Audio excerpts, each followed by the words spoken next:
अग्निपथ पर अग्निपथ का सफर जारी है।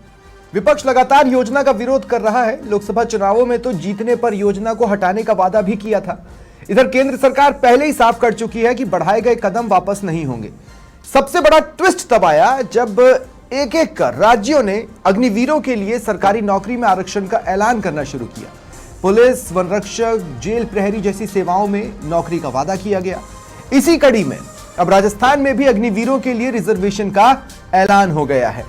नमस्कार, स्वागत है आप सभी का। आपके साथ मैं हूं स्वप्निल। कई बातें हैं, जैसे सेना की एवरेज एज कम करने के लिए कुछ तो होना ही था।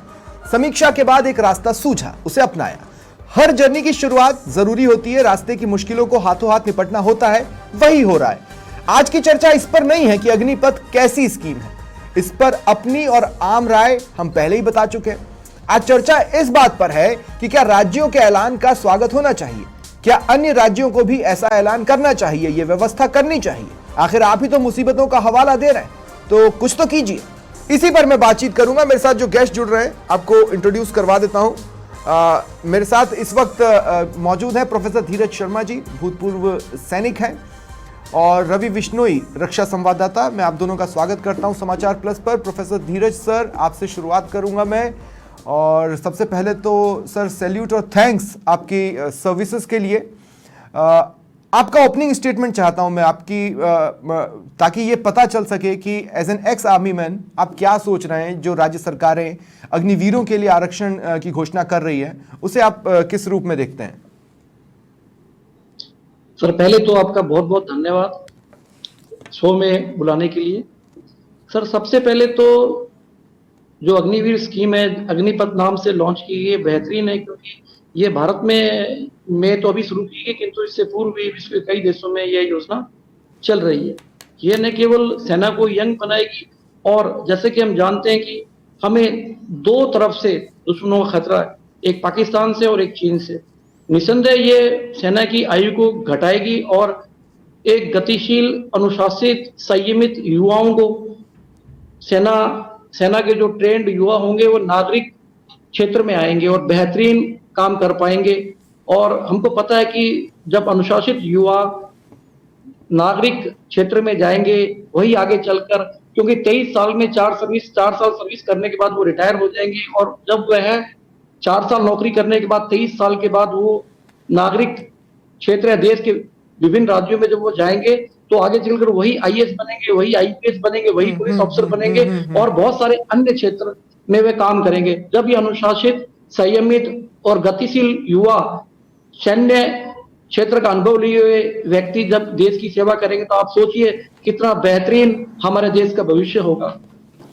तो ये जो रिजर्वेशन है, जैसा कि हम देख रहे हैं, जैसा कि हमने हरियाणा में देखा, या हमने उत्तराखंड में देखा, जैसे हम यूपी में देख रहे हैं, वो दिया जा रहा है पुलिस सेवा में, वो दिया जा रहा है वन रक्षकों की भर्ती में, वो दिया जा रहा है जेल प्रहरियों के लिए। सेंटर ने भी सीआईएसएफ के लिए बोला है। इतना इनफ है या और भी पॉसिबिलिटीज देखते हैं आप, जहां पर ओपन किया जा सकता है चांसेस को? अभी तो शुरुआत है, और किसी भी चीज को शुरू करते हैं तो निसंदेह उसके रिजल्ट आने में समय लगता है। पुलिस, वन रक्षक, पुलिस, इसके अतिरिक्त भी ग्रेजुएशन किया जा सकता है। और निसंदेह अभी एक बार जब ये 4 साल के बाद जो पहला जो अग्निवीर का जो लॉट है, जब वह वापस लौट कर आएगा सर्विस पूरी करने के बाद, तब हमें और भी इसकी पॉसिबिलिटी जानने का मौका मिलेगा सरकार को कि कहाँ इनका उपयोग किया जा सकता। ठीक है। सहयोगी रवि बिश्नोई भी मेरे साथ हैं, रक्षा संवाददाता हैं। मैं दर्शकों को बताना चाहता हूं कि डिफेंस कॉरेस्पॉन्डेंट्स या रक्षा संवाददाता बहुत कम होते हैं और बड़ी मुश्किल से बनते हैं। उन्हीं में से एक है रवि बिश्नोई। रवि, मैं आपके पास इस सवाल के साथ आ रहा हूं।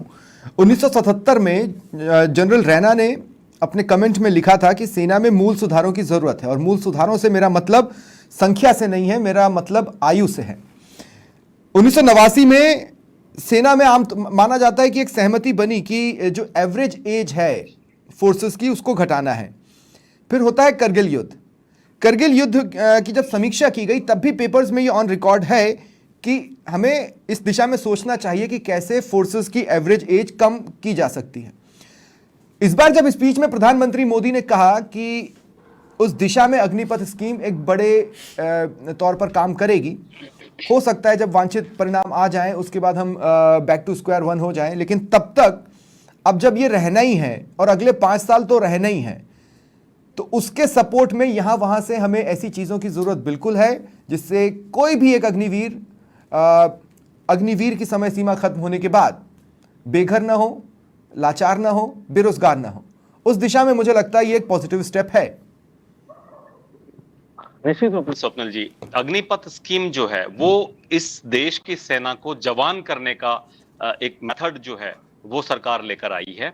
और वजह साफ है, जो भी विकसित देश हैं, क्योंकि अब देखिए हम विकासशील से विकसित की तरफ अग्रसर हो चले हैं जब से प्रधानमंत्री मोदी आए हैं, और एक दुनिया भर में चर्चा का विषय बन चुका है कि भारत बहुत सी चीजों में विश्व के विकसित देशों को कंपीट करता हुआ जा रहा है।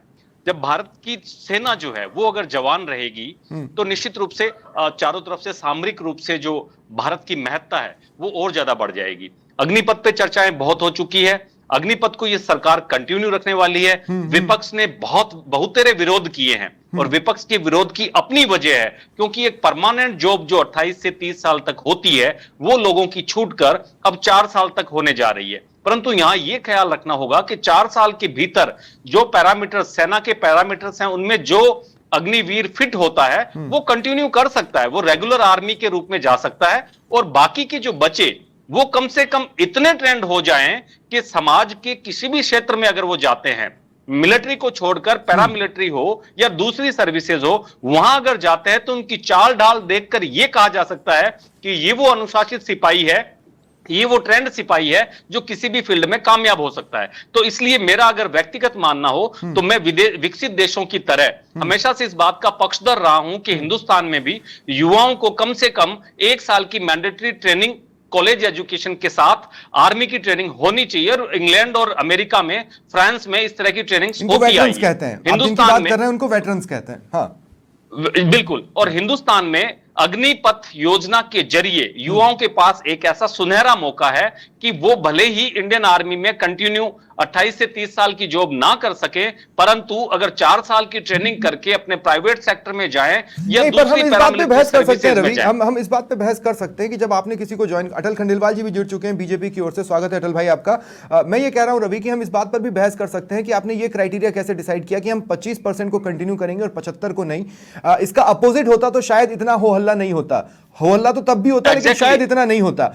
लेकिन अब जब 75 बाहर हो रहे हैं तो उन 75 के लिए कोई तो इंतजाम करना है। अब अगर हरियाणा में हो रहा है, राजस्थान में हो रहा है, यूपी में हो रहा है, उत्तराखंड में हो रहा है, तो एक बड़ा सम तो इसमें कवर हो रहा है। बाकी बचे सम के लिए भी सोचना चाहिए और इसीलिए और भी स्टेप्स आगे आएंगे। निश्चित रूप से इस बात में कोई दोहराए नहीं है। आपने जैसा कि पहले कहा कि अन्य राज्यों को भी आगे अब आना होगा। बीजेपी शासित राज्यों ने जब अग्निवीर को रिजर्वेशन दे दिया है, और हालांकि 3 से 4 जगह रिजर्वेशन मिल रहा है, अब यह भी क्लियर नहीं है कि इसमें भूतपूर्व जो सैनिक हैं उनका रिजर्वेशन अलग रहेगा या इन्हीं के भीतर रहेगा। क्योंकि अब तक होता यह था कि अब आर्मी की जो नौकरी पूरी करने के बाद में, एक फिक्स टर्नओवर पूरा करने के बाद में वो आर्मी से रिजाइन करके, जैसा प्रोफेसर धीरज हमारे साथ बैठे हैं, इन्होंने एक निश्चित टेन्योर पूरा किया, अभी भी यंग लग रहे हैं, परंतु ये बाद में दूसरी फील्ड में आए, असिस्टेंट प्रोफेसर बने। परंतु ये अगर बच्चों को पढ़ा रहे हैं कॉलेज में भी, तो कम से कम ये शिक्षा तो वो दे सकते हैं कि उनकी लाइफ जो है वो अनुशासित कैसी रहे। इसलिए मैं इस बात का पक्षधर हूं कि सेना को जवान रखने के लिए, देखिए मैंने कई बार देखा है कि जैसे जो स्पोर्ट्स पर्सन होते हैं उनको कुछ सर्विसेज में या कुछ नौकरियों में एक एज मिलती है, एक पर्टिकुलर एज, वैसा एज और भी एग्जाम्स में दिया जा सकता है कमिंग डेज में। मैं बात कर रहा हूं कि जैसे कि भाई आपको 2% या 5% ज्यादा वेटेज रहेगा, इस टाइप के स्टेप्स भी आने वाले समय में हो सकते हैं। एक बड़ी दिक्कत है जिस पर मैं आगे बातचीत करूंगा, लेकिन अब अटल भाई से भी मैं सवाल पूछना चाहता हूं। अटल भाई, इसमें कोई दोहराई नहीं है कि पॉजिटिव स्टेप है, लेकिन क्या ये एक पॉलिटिकल स्टेप है? और ये मैं क्यों कह रहा हूं वो मैं सवाल के अगले चरण में पूछूंगा। देखिए स्वप्निल जी, 2 चीजें इसमें बिल्कुल समझने की है। पहला तो जैसे रवि जी ने कहा कि भाई जिस तरीके से जो एज का इशू आ रखा था सेना के अंदर, जो एवरेज एज है वो 26-27 यंग सेना जो कि यूरोपियन कंट्रीज में मानी जाती है, हमारे यहाँ पर जो एवरेज एज आ गई थी वो 32-33 साल आ गई थी। तो उसको कम करने का सेना की ही योजना थी। दूसरा ये जो प्रपोजल आया था वो सेना की ही तरफ से आया था कि भी ये इस तरीके से हम अग्निवीर की भर्ती करेंगे, उसमें इतना रेशो हम लेकिन एक बड़ा सेलेक्ट कर सेगमेंट इस लेंगे। बात पर डाउट कर रहा है कि सेना खुद ऐसा कैसे सजेस्ट कर सकती है। मैं नहीं कर रहा हूं, मैं आपको ये बता रहा हूं और आप भी जानते हैं। नहीं, आप इस बात को ऐसे समझिए कि ये जितने भी सेना के यहाँ से प्रपोजल्स आते हैं वो वहीं के डायरेक्शन से आते हैं, उस पे फिर बैठ करके डिस्कशन भले जो भी समिति बनती है वो करती है, और उसमें प्रधानमंत्री जी भी होते होंगे, रक्षा विशेषज्ञ भी होते होंगे, रक्षा मंत्री जी भी होते होंगे, और बहुत सारे उसके अगले अगले चरण चलते हैं। लेकिन पहला जो योजना आती है वो निश्चित रूप से आप ये मानिए सेना की तरफ से आती है कि भाई हमें ये चाहिए, इसकी रिक्वायरमेंट है, ऐसा होना चाहिए। नहीं, लेकिन एक बात बताइए, आर्मी को जितना हम लोग समझते हैं अटल भाई, मैं ये समझ सकता हूं कि एवरेज एज बढ़ रही थी, लेकिन इसका मतलब ये तो नहीं है कि फिटनेस घट रही थी। तो लार्जर स्केल में उसका नुकसान कैसे महसूस किया गया? जी माइन्यूटली आपको पता नहीं होगा ये बात कि भी जैसे जैसे एज बढ़ती है लगता है कि हमारे रिफ्लेक्शंस बढ़िया हैं, बट वो अपने आप कम होने लगते हैं। एवरेज एज का मतलब कोई सैनिक 40 साल का भी होगा और कोई 26 साल का भी, अब उसके रिफ्लेक्शंस और उसके रिफ्लेक्शंस और जो नए हथियार आए हैं उसमें इस रिफ्लेक्शंस का ही फर्क होता है। अब मेरा सवाल बहुत ध्यान से सुनिएगा अटल भाई, मैंने आपसे कहा था कि ये पॉजिटिव स्टेप है या पॉलिटिकल स्टेप है जो रिजर्वेशन को लेकर है। मैं ये कह रहा हूं कि लोकसभा चुनावों तक बीजेपी ने तो इस बात को एंडोर्स ही नहीं किया। लोकसभा चुनावों में जब देखा कि नहीं अग्निवीर में भी एक हीट है और हम उससे झुलस रहे हैं, हम 303 से 240 की पंक्ति में आ गए, उसके बाद ये घोषणाएं हुई। अग्निवीर आने के कुछ ही समय बाद अगर राज्य अपने अपने स्तर पर घोषणा कर देते तो मैं इसे पॉलिटिकल स्टेप नहीं कहता। मुझे लगता है कि आपको ये स्टेप इसलिए लेना पड़ रहा है, विभिन्न राज्यों को ये स्टेप इसलिए लेना पड़ रहा है क्योंकि अग्निवीर से आप झुलसे अब इसको स्वप्निल भाई उल्टी नजरिए से देखिए, चलिए कि जिन लोगों ने अग्निवीर को लेकर के भरमाया इस पूरे देश को, वो वही लोग हैं जो उरी के अंदर, पुलवामा के अंदर सेना से ही पूछते हैं कि सबूत क्या है, जबकि सेना ने डिक्लेयर किया कि ऐसा हुआ है, ये हुआ। सुनिए, मैं आपसे मैं ये बोल रहा हूं। एक और बात, दूसरी बात, जब सेना में ये भ्रम की स्थिति कर दी गई, गांव शहरों में ये भ्रम की स्थिति कर दी गई, उसके बाद भी हमारे यहाँ पर भारतीय जनता पार्टी ने सरकार बनाई, और आज की स्थिति में स्टेट्स जो है हरियाणा, पंजाब, आप देखिए कांग्रेस के गवर्निंग स्टेट कौन सा है जिसने कि अब तक अग्निवीरों के लिए कुछ किया? इतनी जोर जोर से हल्ले तो बहुत मचे, किया क्या अभी तक? सवाल ये नहीं है, सवाल ये है कि अग्निपथ जिस दिन आया, जिस दिन ये स्कीम आई, उसके एक आध महीने के अंदर राज्यों ने ये घोषणाएं नहीं की। इन्होंने 2024 के लोकसभा चुनावों के बाद घोषणाएं की हैं सभी राज्यों ने। तो क्या आप भी ये मानते हैं कि उसका एक सेटबैक आप लोग महसूस कर रहे थे, इसलिए आप इस आइडिया के साथ आगे आए हैं रिजर्वेशन वाले? स्वप्निल जी, कोई योजना लागू की जाती है तो वो पहले तो काफी सारा उसमें जो भी विचारणीय विषय होता है वो सारा मंथन कर ही लिया जाता है, उसके बाद उसको इम्प्लीमेंट किया जाता है। इम्प्लीमेंट करने के बाद वहां से कुछ निकल के आता है, उसके ऊपर फिर दोबारा से उसमें कार्य किए जाते हैं कि भी फिर सवाल हाइपोथेटिकल हो जाता है। सवाल हाइपोथेटिकल ऐसे हो जाता है कि अगर नतीजे इस तरह के नहीं होते और उस तरह के होते जैसा आपका था तो क्या होता? तो भी कुछ नहीं होता। आप गलत सोच रहे हो, यही मैं बोल रहा हूं। आपके यहाँ पर आप समाचार प्लस है, ऑर्गेनाइजेशन चलाते हो, एक व्यक्ति एक्सपीरियंस लेकर आता है, कहता है मेरे को 3 साल का एक्सपीरियंस है या 4 साल का एक्सपीरियंस है कम्युनिकेशन का, और एक व्यक्ति आता है कि मैं साहब बस नौकरी मांगने आ गया, तो आप किसको देंगे पहले? तो अग्निवीर को लेकर समीक्षा, मतलब ये है ही नहीं, भ्रम है ही नहीं, ये तो फैलाया गया है। वो इतने डिसिप्लिन सैनिक, भारतीय सेना के सैनिक कौन छोड़ेगा? ठीक है, कोई भी नए स्टेट छोड़ेगा और नए कोई और नहीं छोड़ रहा है, और कोई भी अदर सर्विसेज वाले नहीं छोड़ने वाले। कांग्रेस प्रवक्ता है मेरे साथ जुड़ रहे हैं, करणवीर सिंह जी, स्वागत करता हूं मैं आपका समाचार प्लस पर। करणवीर सिंह जी, मैं ये कह रहा हूं कि अभी अगले 5 साल तो अग्निवीर रहेगी। लोकसभा चुनावों के नतीजे आपके पक्ष में आते, आप हटा देते, कोई कुछ नहीं कहता, लेकिन अब 5 साल रहनी है। इन 5 सालों में सबसे बड़ा फर्ज विपक्ष का यह बनता है कि जिन मुसीबतों के बारे में वो बता रहे हैं उसके लिए वो खुद क्या स्टेप उठा रहे हैं। कांग्रेस के किसी राज्य ने अग्निवीरों के लिए अब तक किसी भी तरह के रिजर्वेशन का ऐलान नहीं किया है, यह बात फैक्ट है, और जहां पर ऐलान किया जा रहा है उसका स्वागत किया जाना चाहिए, क्योंकि मौजूदा हल तो यही है अग्निवीरों के लिए, क्योंकि पहली खेप 5 साल खत्म होने के पहले बाहर आएगी। कांग्रेस पार्टी ने, राहुल गांधी ने बराबर युवाओं से, पूर्व सेना अध्यक्षों से, पूर्व सैनिकों से लगातार बातचीत की है। उन्होंने बताया है कि किस तरीके से अग्निवीर जो योजना है वो सैनिकों को हतोत्साहित कर रही है। ये अभी बड़ी बड़ी बातें कर रहे थे, इनसे पूछिए राजस्थान में कितने अग्निवीर सैनिकों के घर पे आप गए? जितेंद्र सिंह नीम का थाना के अंदर अग्निवीर शहीद हुआ था, 2 माह का बच्चा है उसके, 1.5 साल पहले उसकी शादी हुई है। कितने लोग, कितनी उनको सेवाएं दी, कितना उनको फंड रिलीज हुआ, आप पता तो कीजिए जाके उनके हालात। 1 करोड़ का इंश्योरेंस है और 1 करोड़ रुपए मिलते हैं, उसके अलावा जो अलाउंसेस है वो भी मिलते हैं। थोड़ा सा हम डिफ्लेक्ट हो जाएंगे, लेकिन नहीं करणवीर भाई, सवाल ये नहीं है। करणवीर भाई, मेरा सवाल ये नहीं है, मेरी बात समझिए, मेरी बात समझिए करणवीर भाई। नहीं 2 मिनट करणवीर भाई, मेरी बात सुनिए, मेरी बात सुनिए, मैं आपसे दूसरी बात कह रहा हूँ। नहीं, अग्निपथ स्कीम को लेकर मेरा व्यक्तिगत क्या विचार है वो मैं पहले ही साझा कर चुका हूं। मैं आपसे ये कह रहा हूं, कांग्रेस का जो विचार है उस पर कोई कदम क्यों नहीं उठाती कांग्रेस? मैं ये कह रहा हूं कि अभी अगले 5 साल के कोई भी अग्निपथ को हटा सकता है, कोई नहीं हटा सकता। योजना लाई है, सबने ली योजना के अंदर जिन 25% पदों को रेगुलराइज करने के लिए 75% पदों को घर बेचने का काम भारतीय जनता पार्टी कर रही है। कांग्रेस उसके उलट बात कर रही है। कांग्रेस मैं मान रहा हूं, मैं वो बात ही नहीं कह रहा हूं करणवीर भाई, मैं वो बात नहीं कह रहा हूं, आप मेरी बात को समझ नहीं रहे। मैं आपसे ये कह रहा हूं, अगले 5 साल सिवाय मोदी सरकार के और कोई अग्निपथ नहीं हटा सकता, ये आप भी जानते हैं, ये मैं भी जानता हूं। तब तक हम उनके लिए क्या करें जो 4 सालों के बाद उस 75% के क्राइटेरिया में आ जाएंगे, जो बाहर हो जाएगा। भजनलाल शर्मा सोच रहे हैं, कांग्रेस क्यों नहीं सोच रही है?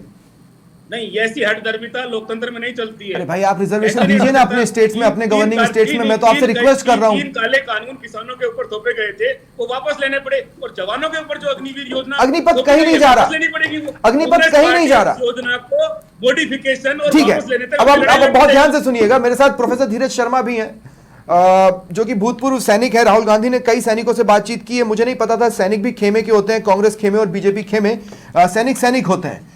लेकिन प्रोफेसर धीरज शर्मा भी एक्स आर्मी मैन है, वो भी आपको अपनी राय बताएंगे राहुल गांधी को, और आपको उन्हें भी सुनना चाहिए। धीरज शर्मा जी, आप क्या कह रहे हैं? आपने हाथ उठाया था, आप किसी बात पर इंटरजेक्ट करना चाहते थे। सर, ये बड़ी दुख की बात है कि रक्षा मंत्री जी ने भी लोकसभा में इस बात का खंडन किया, और मैं कई लोगों से मिलता रहता हूं, मेरी बात होती रहती है।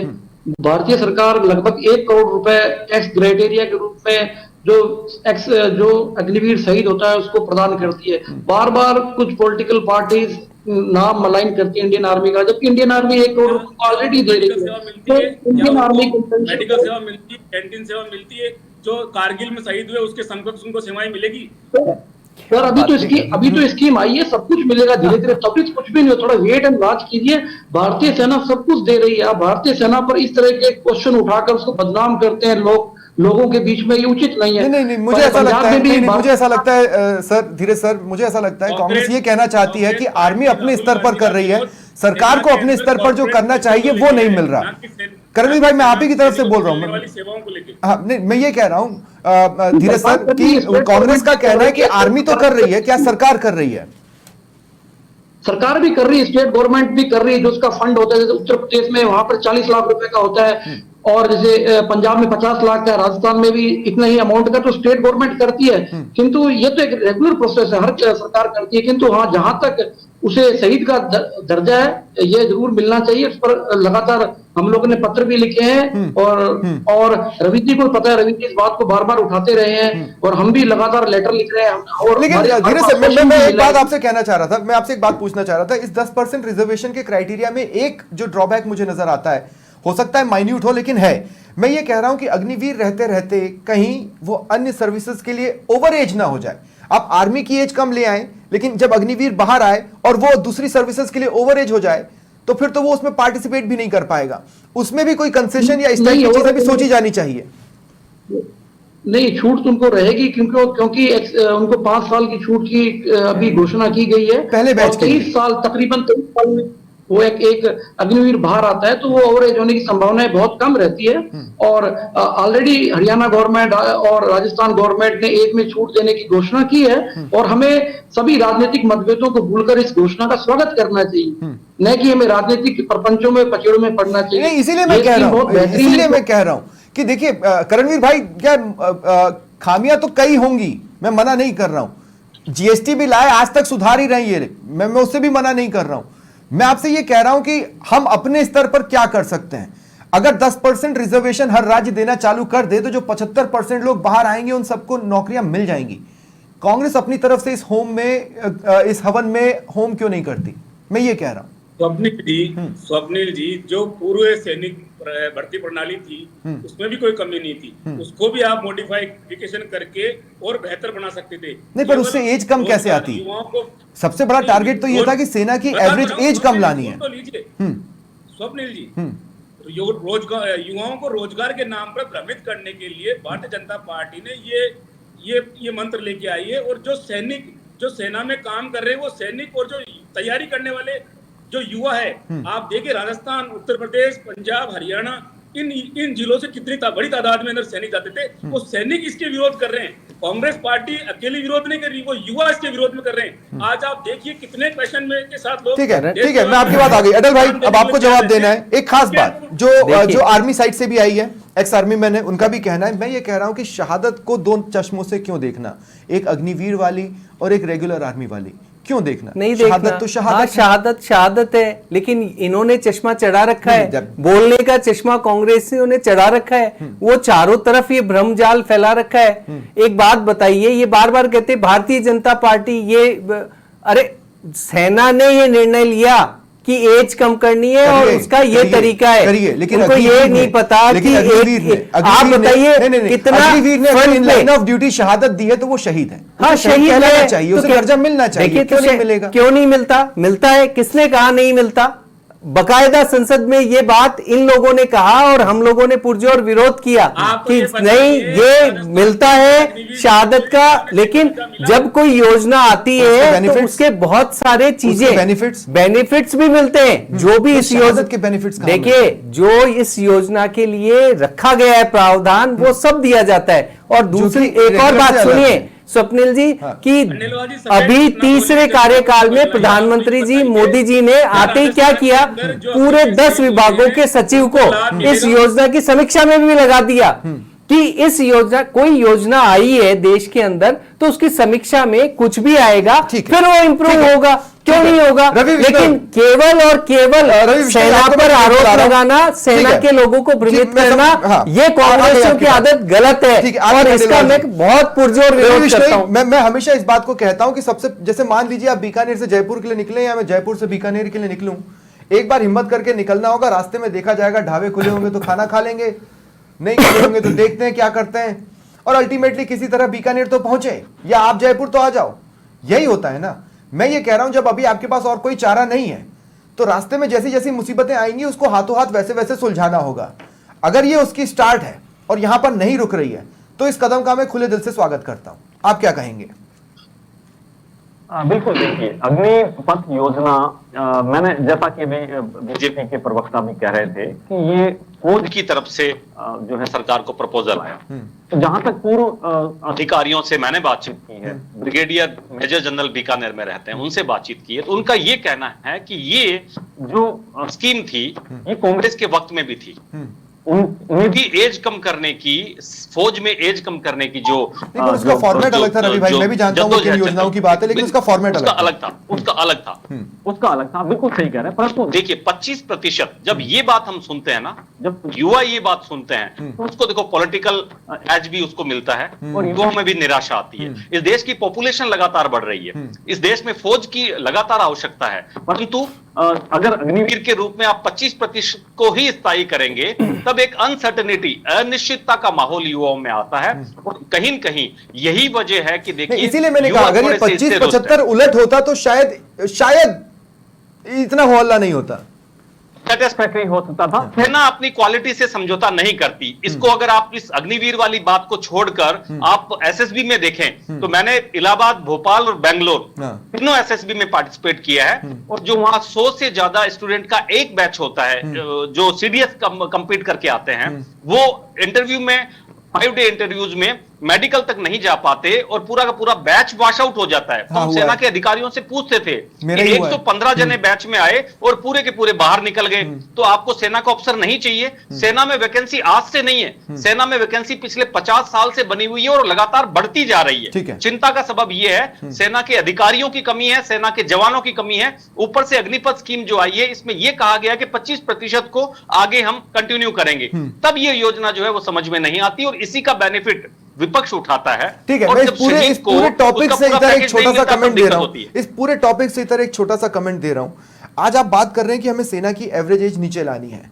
कई सारे ऐसी आंकड़े हैं जो इस दिशा में इंगित कर रहे हैं कि आने वाले कुछ सालों में भारत एक बुजुर्ग देश बन जाएगा। उसे टैकल करने के प्रयास और इस इशू को जिस पर हम आज डिस्कस कर रहे हैं उसे टैकल करने के प्रयास, दो डिफरेंट धड़े हैं।